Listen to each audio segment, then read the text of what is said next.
kawula nuwun amit kalimantabe lintepan ing Iladuni mugi dumawah ing tawang-tawang. Sinuwun. Ampunan dadosaken kagiyating panggalih kula ingkang abdipun Petro kantong bolong ingkang kepareng sowan ngabiyantara ing ngarsa maduka Gusti kula ingkang sinuwun Prabu Darma Kusuma. Petro padha becik sowanmu Ki Lurah. Kawula nuwun nggih. Awit saking barkah saha pangestu maduka Gusti kula ingkang sinuwun lulus raharja sowan kula niskala mboten manggih halangan setunggal punapa. Mboten langkung abdi jengandika pun Petro kantong bolong hangaturaken sumungkem pangabekti mugi kunjuk ing ngarsa maduka sinuwun ing Amarta. Iya wis dak tampa banget panarimaku. Pangestuku tampanana Ki Lurah Petro. Kawula nuwun inggih dhatula pundi wonten ing mustaka mugi andadosna jimat. Bagong padha becik sowanmu Ki Lurah. Pangestu paduka sinuwun Ngamarta Prabu Puntadewa lulus raharja sowan kula. Sumungkem pangabekti kula mugi kunjuk sinuwun. Iya Bagong wis dak tampa banget panarimaku pangestuku tampanana. Mandaka mriku mengke kula pendhete. Wandamu pangestu nek kaya panganan kok ndokok kono. Nek nganti ora oman piye to? Wong prasmanan nek ora oman ya bangeten sing dhisik-dhisik kuwi. Do ngemaruki anggere kira-kira do diuja. Rumangsaku sik angel-angel men. Gayamu ya. Gareng iki bareng prasmanan salahe keri dhewe anggere dikon angele ra jamak. Bareng anu nyiduk sop kuwi terus nggon pinggir piring kae rek eneng gambare kembang Truk. Dikira nek sledri utawa rancaman sop ngono kuwi dicuthak-cuthik ngono. Oh, wong iki nek ora pengalaman derajat nek derajat krokot. Ayo wis men wong panjen ngrumangsani wong desa kok, Gom. Mula to mula. Aku anggere lunga ngajak gareng mung barang isin tok kok. Barang isin nggo napa? Lah wis pokoke mung eneng iki mung isin-isini. Mula aku anggere nyang bareng karo gareng ngono iki pokoke tak tilap aku bablas dhisik. Ya sak karepmu wong ya dulur-dulurmu dhewe kok. Ki Lurah Petro padha becik sowanmu. Nggih, pangestu paduka sinuwun Dwaramati lulus raharja sowan kula. Bagong padha becik sowanmu Ki Lurah. Nggih, pangestu panjenengan lulus raharja sowan kula. Wong edan Petro padha becik sowanmu. Nggih, pangestunipun tiyang waras lulus raharja sowan kula. Kurang ajar ngarani bala dhewe kok tawang tiyang waras ki piye? Lah panjenengan sing paring dawuh wong edan Petro. Dadi kula sing edan panjenengan sing waras. Bagong padha becik sowanmu. Pangestu panjenengan lulus raharja sowan kula Prabu Baladewa. Bekti kula katur. Ya, tak tampa.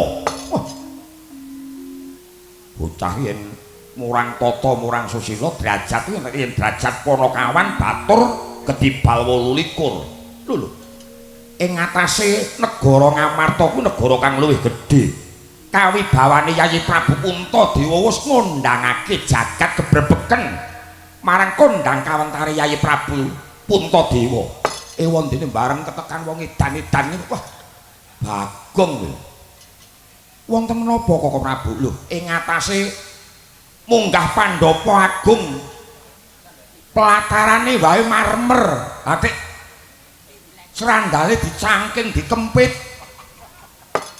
Kaya ngono nek Abdi Madukara. Ora ngisin-isin ki to, Gong. Ya witekno wong nggih ingin grejeh kaya ngono rak ya jeblok to, Truk. Bareng anu lempunge do katut-katut iki tak nggo mlaku ki lengket-lengket ngono kae. Bangane jebat, hemane-man to wong saiki serandal larang. Merek Lili kok mok pamerke. Zaman saiki kok isih eneng serandal weh. Rumangsane ngene we kemajuan biyen iki mung ban tak jigar. Mandamu. Lho ing atase Yayi Prabu Puntadewa kuwi jejering Ratu Gong Binathara. Ewandene kek malah dijak salaman lho. Ratu nek dijak salaman karo Gedibal 28 wong dapure Bagong. Lho, donga apa to Jana? Rumangsaku Prabu Puntadewa ora gerah penggalihe cek malah wong liya cek malah do muring-muring. Nuwun sewu, sinuwun Prabu Puntadewa. Bagong ana apa? Upami kula salaman kalih panjenengan rak mboten duka to sinuwun. Ya Bagong ora dadi ngopo Bagong. Lho, rungokno. Rumangsane sinuwun ngamarta wae ora duka, ora apa-apa. Rumangsane nek malah wong liya do nesu. Aku nek karo Prabu Puntadewa wis friend ya, Tru. Padam. Ratu nek malah dianggep kanca. Petruk padha becik sowanmu. Nggih, pangestunipun Ndara Werkudara lulus Raharja sowan kula. Bagong padha becik sowanmu. Nggih, pangestu panjenengan lulus Raharja sowan kula bekti kula, Gus. Iya. Pangestu Kutampanana mrene ya. Emoh. Ya kok emoh? Ora urunge mung gleto ndase kok. Bagong padha becik sowanmu. Pangestunipun Ndara Janaka. Petruk padha becik sowanmu Ki Lurah. Pangestunipun Ndara Janaka lulus Raharja sowan kula. Petruk lawan Bagong padha becik sowanmu. Petruk Bagong padha becik sowanmu. Ndara Nengkula Sedewa lulus Raharja sowan kula, Den. Ndara kembar kemanikan lulus Raharja sowan kula. Ndara kembar ya anggere tindakan bareng wong pancen ya piyayine ya kembar ya, Tru. Kembar sak apa-apane. Sandangane ya sarwa kembar, baguse ya padha. Nek piyayi luhur ki ya Ndara Nangkula Sedewa. Ah iya, heeh, ning nek kere iki ya kaya kowe karo aku. Padha baguse, rak padha eleke. Wandamu ya ngono kok. Petruk wonten dawuh sakwise lungguh kang prayoga katonaring kang nangguswa kang sarta asating reriwe ana wigati apa dene Lurah Petruk Kantong Bolong sowan ana ing negara Ngamarta apa kautus dening Kakang Semar Badranaya apa mung perlu mati njuwing langke mara enggal matura Panakawan menapa sampun dipun keparengaken ingkang abdipun Petruk Kantong Bolong munjuk atur ing ngarsa paduka sinuwun Ngamarta. Iya ndak keparengake matur Ki Lurah. Namung saderengipun ingkang abdipun Petruk Kantong Bolong hangaturaken wa sing dadi keparenga abdi jengandikapun Kantong Bolong hangaturaken tebasiti sekul binuntel ora ning kalapa. Apuranta mbok bilih wonten lepat kawula sinuwun. Ya tiba sepadha-padha Ki Lurah. Wong dene wigatos sing sowan kula upamiya priyagum luhur kula menika minangka dados dutanipun nanging sarehning kula menika ngrumaosi derajat kula namung Panakawan inggih Gedibal 28 kula inggih namung adapur kengkenan ngaten kemawon. Dikongkon kelawan wong atuwamu Kakang Semar Badranaya inggih kadawan napa kelawan Kakang Semar Badranaya Petruk. Pangendikanipun kakekne Semar mekaten, Truk. Kowe ndak kongkon sowana ana negara Ngamarta. Matura ngersani sinuwun Prabu Puntadewa yen to aku kepengin bakal bangun desa ya ing desa Karangkadempel iki. Ing pengajap supaya kabeh para kawula padha bungah atine yen to aku bisa bangun padukuhan ing Karangkadempel. Dasare kawulaku padha sengkut gumregut padha manunggalake tekad manunggalake cipta rasa budi lan karsane. Mula aku ya gumregut anggonku ngayomi marang kawulaku mung wae aku kok nampa sita warsitaning para Jawata bakal kelakon penjangkaku nggonku mbangun desa Karangkadempel. ning yanta tinenggan kelawan Gustimu para Pandhawa turta maneh Gustimu sinuwun ngamarta Prabu Puntadewa kinen musti pusaka jimat Kalimasada kanggo srana nggonku kepengin bakal mbangun desa ing Karangkadempa. Mekaten menggah dawuhipun kakekne Semar Badranaya. Kula matur blaka sutama mbok ya wis ora sah neka-neka.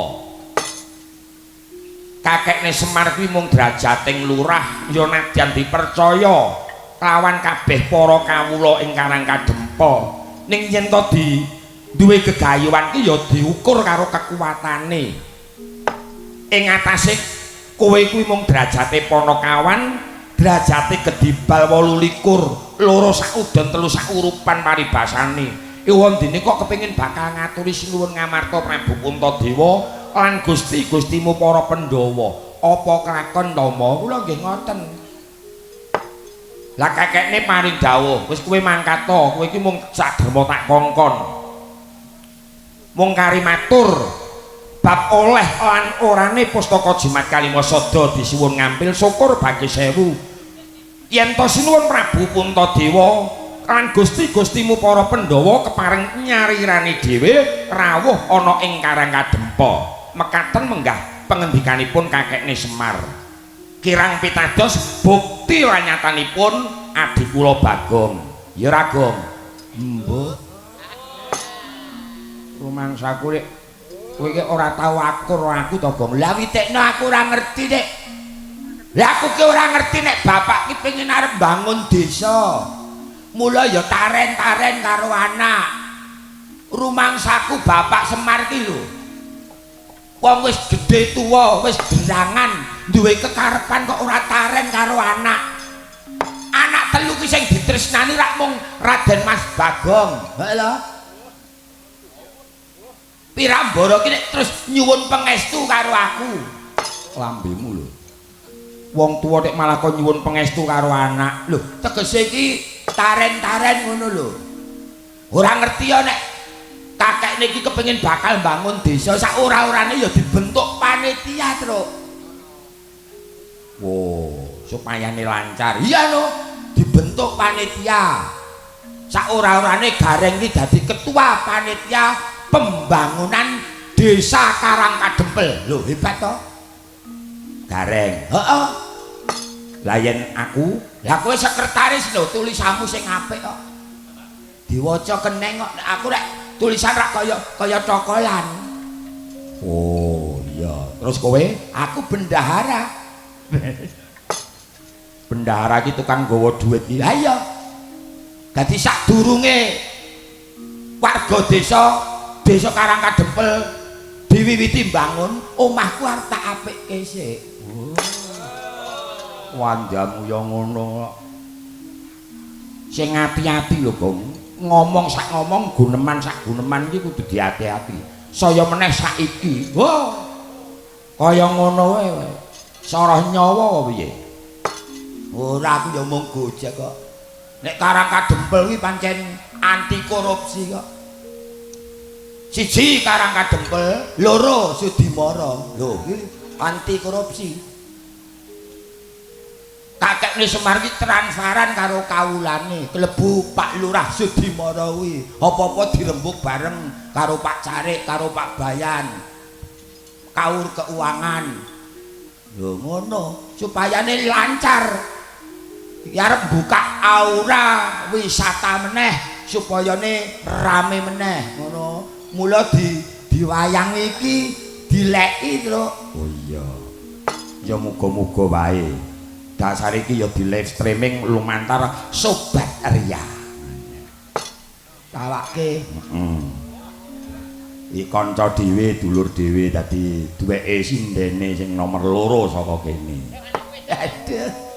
Mulaknen kok ya. Over. Ha iya, over apa? Petro, wonten dawuh ndadekno kawruhanmu Lurah Petruk samendang wis ora ana kang karempit wiwit Purwamadya lan wasanane.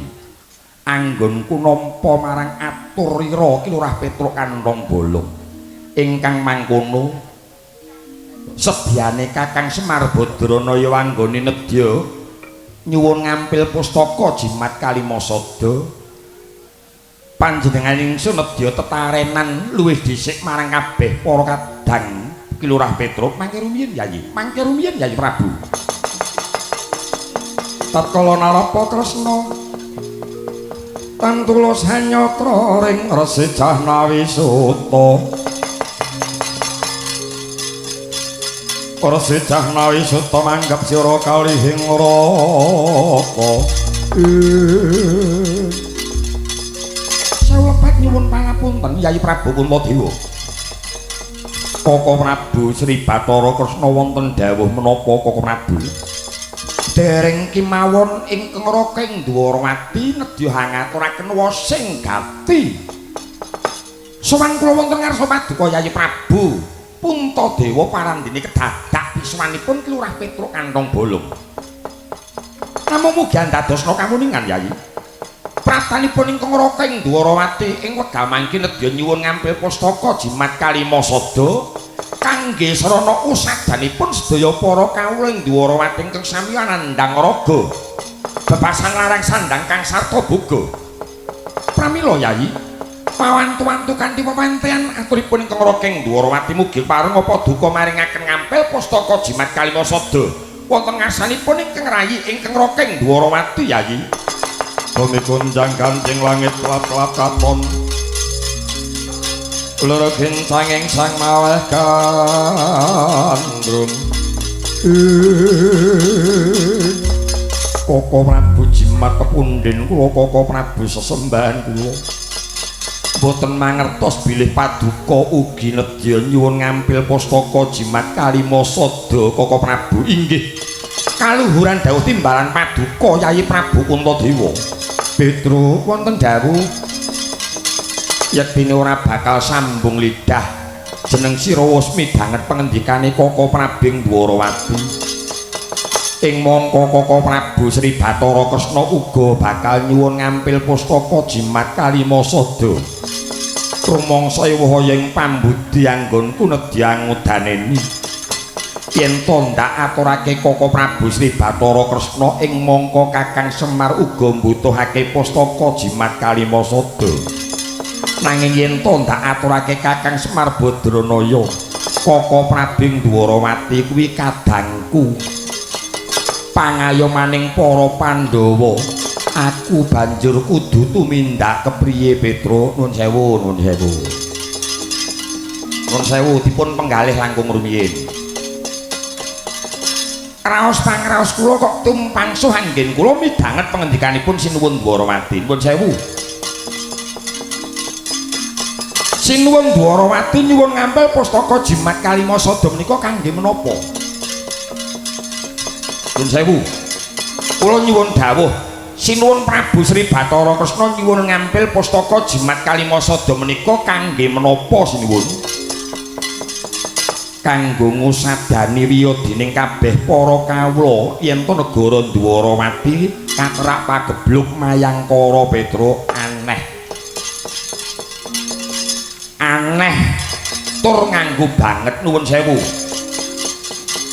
ing atasipun Sinuwun Prabu Sri Bathara Kresna menika kondhangipun dados titising Sang Hyang Suman inggih Sang Hyang Wisnu Bathara ingkang kedunungan pusaka tetiga senjata cakra kembang wijaya kusuma lan ugi kalebet pusaka piandelipun Sinuwun Dwarawati ingkang anggadhahi kawastitan ingkang linangkung ewondene kok negara Dwarawati nampa pagebluk mayangkara aneh to niku ing mangka Sang Hyang Wisnu niku dewaning kabahagyan ingkang kulina andum katentreman andum kabahagyan ewondene kok negara Dwarawati nampa pagebluk mayangkara njur Wisnune teng pundi nuwun sewu lho nuwun sewu mboten kok kula maido babar pisan mboten lajeng wonten pundi dayanipun titising Jawata ingkang linangkung nanging nalika sok wangsulipun menawi kakekne Semar Badranaya menika namung drajating lurah ewondene dipun sengkuyung dhateng sedaya para kawula kepengin badhe mbangun desanipun.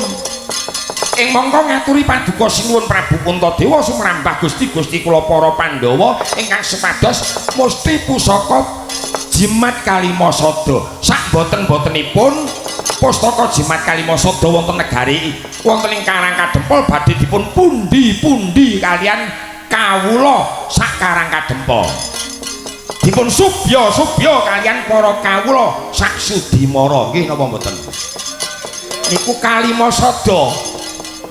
Nanging kosok wangsulipun menawi Kalimasada dipun aturaken kalian Sinuwun Dwarawati ing mongko kangge srana menawi negari Dwarawati nampi pagebluk Mayangkara kanggo tumbal. Wong tumbal niku apik-apike dipendhem nek perlu diobong lho niku.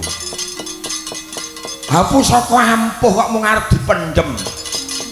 Pusaka ampuh kok arep diobong sing kelangan sapa nggih namung paduka Sinuwun Ngamarta kalian Gusti-gusti kula para Pandhawa. Tapi dipun penggalih ingkang kanthi wening. Dipun penggalih kanthi tirtaning kawicaksanan. Monggo dipun limbang-limbang langkung rumiyin. Dipun paringaken kakekne Semar Badranaya menapa dipun paringaken kalian Sinuwun Dwarawati. Petruk. Mingkemo lambemu Petruk.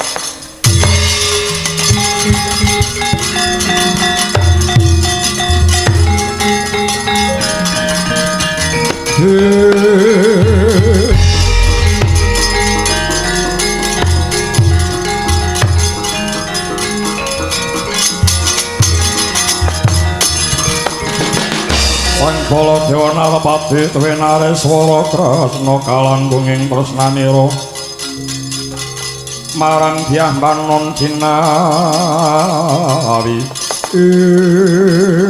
Petruk kantong bolong Sinuwun Mandura wonten dawuh. Langap-langap uncap nengake kelawan Yayi Prabu Sri Bathara Kresna. Yayi Prabu Kresna kuwi kadange Anom Baladewa. Kula ngertos menawi Sinuwun Dwarawati menika kadang paduka piyambak. Nanging dodok saling perkara menapa? Aku ingkang ora lila yen to Yayi Prabu Sri Bathara Kresna dijejamah. Mula urung nanggonmu mboyong pustaka Jimat Kalimasada. Upama dibapa timbang ing antarane Kakang Semar Badranaya kelawan Yayi Prabu Sri Bathara Kresna, mestine Yayi Prabu Puntadewa abot Yayi Prabu Kresna tinimbang Kakang Semar. Mula kowe minggata saka negara Ngamarta.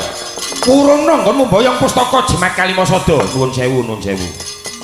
Wong padu iki nek ingkur-ingkuran ya ora becik. Nuwun sewu kula nyingkur sawetawis sinuwun. Iya ora dadi ngopo Petro. Duga-duga digawa nggih. Bong, kowe balaku apa balane Sinuwun Dwarawati? Ya balamu to, Des. Rene, Oke. Hati-hati lho, Truk. Sinuwun Mandura wis mbranang paseryane. wis diantepi kok wis bacot wani kok. Aku dianak-anakke karo kakekne Semar Badranaya supayane bisa mikul dhuwur mendem jero karo wong tuwa ki ya nek ngene iki. Keparingipun Sinuwun Mandura menapa? Mara gagih pidanget napa ngendikane Ratu Mandura. Yen to dibobot timbang ing antarane iki Lurah Semar Badranaya kelawan Yayi Prabu Sri Bathara Kresna. Tumrape Yayi Prabu Puntadewa mesti wae abot Yayi Prabu Kresna tinimbang Kakang Semar. Awit Yayi Prabu Sri Bathara Kresna kuwi jejaring ratu, Yayi Prabu Puntadewa kuwi uga ratu, padha-padha ring le ratu, tegese padha wibawane. Nanging koso baline yen to Kakang Semar Badranaya. Kakang Semar kuwi mung gedhi bal 28 wondene kok keping bakal bangun desa wae kok mundi pustaka Jimat Kalimasada. Apa kira-kira kuat Petruk? Apa kira-kira Kakang Semar kuat mundi pustaka Jimat Kalimasada? Sampeyan ampun nyepelekke lho. Sampeyan ampun nyepelekke karo kakekne Semar Badranaya. Nadyan yen to sinawang tata gelar lahir kakekne Semar niku mung gedhi bal 28 mung lurah paribasane mung Ponokawan nanging sejatine kakekne Semar kuwi dewa ngejawantah aja meneh kok para Jawata Durandara Tridasa Wataknawa Bathara Guru mawon setya bekti kaliyan kakekne Semar ya Ragom ora ngerti nek kakekne Semar kuwi kakange Bathara Guru ngono dadi aku nek karo Bathara Guru ki iso ngono dadi aku nek ning sekolahan ngono kae nek nyeluk guru ki Guru Mandhamu kowe iki guru ki dewa dudu guru tu mulang murite kok beda ta lho beda aku tiwes anggere ketemu Pak Guru apa Bu Guru ngono iki aku ngono lambemu kurang-kurang bejane sisip katuranggane kriwikan dadi grojogan lho Gong oke kowe aja semelang terus aku neng kene dadi nek neng bobol borote aja semelang ngono kowe kuwi dadi lurah aku dadi bayan dadi padha-padha dipercaya ngono dadi aku ki karo kowe ora iso pisah wis nek kira-kira Prabu Baladewa jarak perkara kowe wani sapa sing wani aku ya mung ngono sampeyan ampun nyepelekke kakekne Semar Badranaya kula ngertos kakekne Semar Badranaya niku namung titah semantah ning jagat sampun nekseni menawi kakekne Semar menika sang pamungagung inggih sang jiwa minulya jimat sing bisa ngucap pusaka sing bisa kandha sapa sing tinenggan kakekne Semar Badranaya apa ingkang ginayuh bakal bisa kasembadan ingkang sinedya ing kono bakal kelakon lho niku kakekne Semar dayane lho bektine kawan Yayi Prabu Puntadewa sakadang apa dharma bektine Kakang Semar sak anake klebu nala garing Gedhapramu Petruk lawan Bagong labuh labetmu parang para Pandhawa apa nanging kosok baline yen to Yayi Prabu Sri Bathara Kresna kalebu Baladewa dasare yen to Pandhawa kuwi maksih kadang dhewe padha-padha trah mandura Yayi Prabu Puntadewa entuk kawibawanan entuk kamulyan kuwi awit sangka pangayomane Yayi Prabu dasare Yayi Kresna kuwi dadi panuksmaning Sang Hyang Suman dewaning kabahagyan mula ramukal yen to Yayi Prabu Puntadewa sakadang tansah setya bekti kelawan Yayi Prabu Sri Bathara Kresna nanging yen to Kakang Semar pun derajate batur derajate ketiplak derajate mung kedibal 28 ora wenang musti pusaka jamus Kalimasada mula luwih becik kowe mingkata kowe mingkata saka negara Ngamarta Lurah Petruk Kanong Bolong yen ora gelem mingkat saka negara Ngamarta apa kelakon Karang Kademplak gawe bumi angus wis keparat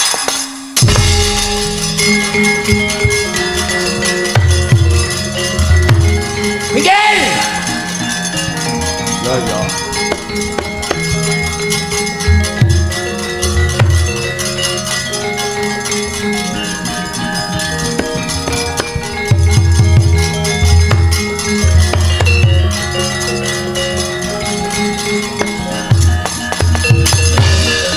bumi gonjang kanjeng sing Rama ta Gong ada-ada nek ngono gen greget saut nek Bagong ki nesu ngono iya ning cocokno lambemu kuwi karo gendere durung cocok to durung ono gegeduren ngono waduh tiwas aku ki dadi meister wandamu kaya ngono ya jagat Dewa Bathara Gong hati-hati lho Gong hati-hati kowe wis tok pikir tenan apa ten piye kowe wani karo Sinuwun Mandura iki piye rumangsaku kowe ngerti yen to Sinuwun Mandura kuwi wong getapan moh mambu tantang kowe malah soroh nyawa apa piye Gong kowe iki cek malah ngendon-ngendoni to Truk rumangsaku kene wis mangah-mangah kaya ngene iki malah mok kendoni lak terus dadi mlempem meneh to iki lho mau wis kaya ngene wis ngengkeng kaya ngene cek malah mok kendoni terus lho piye apane to Gong rumangsaku Mbok ya kowe iki mikir to, Truk. Kowe iki dianak-anakke karo kakekne Semar. Jaman cilikamu kowe diopeni digula wentah karo kakekne Semar diopeni. Bodho dipinterke. Wong dene piwalesmu kaya ngono dikongkon karo kakekne kok orang merantasi gawe. Mbok kaya aku iki. Wani tenan wani. Guru mangsaku rek. Ayo Prabu Baladewa Baladewa. Loh. Mantelang mripatmu. Wani nungkak krama kelawan Baladewa mbah ra icep. Ilangi juru basamu Bagong weleh tak basanono ora urunga dadi jotosan nek. Rumangsaku wis kaya ngene nek. Jarak perkara. Dasare kok ngomah wis ora beneran karo bojo. Rumangsaku tak titeni anggan nyambut gawe nek malah ngregon-ngregoni. Wis tanggul status no. Wah. Status. Ya arep ngopo to, Gong? Wah, kandhani aku setia kok nek karo bojoku iki. Karo Bagiem iki saiki saya cinta aku, Truk. Ayo mergo anak aku iki nek ora digondali anak lha nggo apa? Mbok ya wis ngono ora. Jano kudune ngerti ki awakmu dhewe malah kok nggo status malah kabeh ngerti no. Ben kondang. Kondang. Karepmu apa Bagong lho? Wis kaya ngene Dik, karepmu ngopo piye ta? Malah kendho meneh no. Piye ta? Ucapmu mau piye? Kowe ngonekke Bapak Semar wong Gedibal 28. Loro saudon telu saurupan ora apa-apa. Kakekne Semar tok onekke kere ora apa-apa. Tok onekke Ponokawan ora lara atiku. Tok onekke Gedibal ora apa-apa wong pancen tenane ya ngono. Ning bareng kowe kok arep gawe bumi angus Karang Kadempel sing ora trima Mas Bagong lho. Mongko kawula Karang Kadempel lagi sengkut-sengkute nggone pengen bangun desane. Nek kudune rak ya disengkuyung ora kok kaya ngono kuwi. Rumangsaku nyepelekke karo kakekne Semar po kira-kira kuat mundi pustaka Jimat Kalimasada. Ayo. Kira-kira yen to dibawa timbang sinuwun Prabu Puntadewa abot ndi ngantarane Prabu Kresna karo kakekne Semar Badranaya. Lho, tak kira abot Kyai Prabu Sri Bathara ya mesti nek. Wong kakekne Semar nek nyawang ora coba, wong lagi wetenge wis sakmono. Lho, ukurane bobot timbang iki bab katresnan ora kok bobot timbang nggon abote. Lho, kudu ta? Kudu. Tak kira nek ditimbang ngono rak ya abot Semar ta, Truk. Lagi bokonge wis sakmono. Ayo ngejak apa? Yen kowe nyumbari Bagong sakarepmu kowe ngelek-elek Kang Petruk sakarepmu. Ning bareng kowe nyepelekke Bapak Semar kaya wong atu aku sing ngukir jiwa ragaku, aku sing ora trima. Lho. Yen ora trima arep apa? Lho. Nantang nek piye wis kaya ngene nek. Wani kawan Baladewa, wani wae. Agale wani. Alusane wani, padangane wani, petengane wani. Lho, cah kendelek. Rumangsaku nek nyepelekke. Ora ngerti nek aku wong kendel. Aku iki mlebu sarian dhewe wani nek. Bengi awan. Andam. Ora metu njaba glandang nang kala mate. Trau maju. Let's go.